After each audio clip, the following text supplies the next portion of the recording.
Hello. आज आम्ही शार्वीला घेऊन गेलो होतो हेअरकट करण्यासाठी. सो तिथे गेल्यानंतर मॅडमनी खूप गोंधळ घातला आणि रडारडी केली, त्यामुळे रेकॉर्ड नाही करू शकले. पण नेक्स्ट व्हिडिओजमध्ये तुम्हाला तिचा हेअरकट दिसेलच. सो आज ना मी मेहंदी भिजत घालणार होते, डोक्याला मेहंदी लावायची होती. सो येताना नुपूर मेहंदी आणली होती.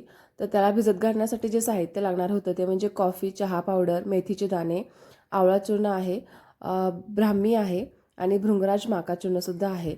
तर मी एका भांड्यामध्ये ना पाणी घेतलेलं आहे, त्यामध्ये आधी कॉफी आणि चहा पावडर व त्यानंतर हे सर्व जे पावडर्स आहेत ते मिक्स केलेलं आहे.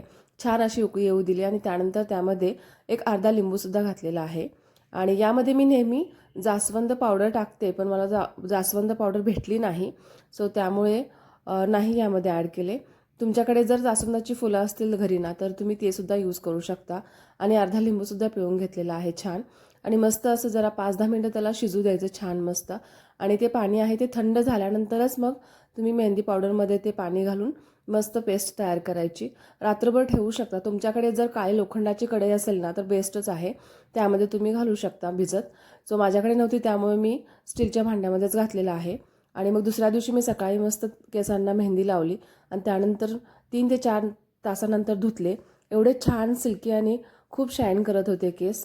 तर असा होता माझा दिवस. कसा वाटला नक्की लाईक करा आणि आवडला तर नक्की कमेंट करून सांगा. Bye bye.